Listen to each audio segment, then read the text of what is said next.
La maggior parte dei nati in paesi come Santo Stefano Quisquina e Bivona, nei quali è vivo il culto della Santuzza, impara ad amarla e a pregarla sin da bambini.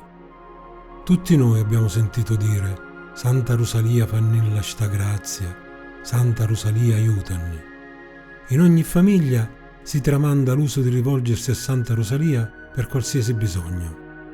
In cambio bisogna realizzare le cosiddette promissioni, consistenti in azioni da compiere o da non compiere. La promissione più ricorrente è lo viaggio scato a Santa Rosalia, come ringraziamento per la grazia ricevuta o per la richiesta di una grazia stessa si fa lo viaggio scato, cioè a piedi scalzi. Il martedì, dopo la prima domenica di giugno, in processione si accompagna scalzi il busto argenteo della Santuzza da Santo Stefano fino alla Quisquina.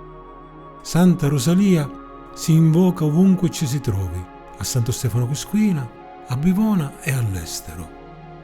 Ricordo che da bambino, quando abitavo con la mia famiglia in Germania, ho avuto un grave incidente con la bicicletta.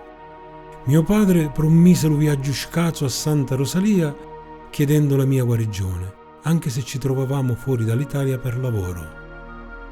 Dopo la mia guarigione, i miei genitori hanno fatto coincidere il periodo delle ferie a Santo Stefano Quisquina con la festa di Santa Rosalia. Il martedì, dopo la prima domenica di giugno, mio padre, tenendomi per mano, ha mantenuto la promessa.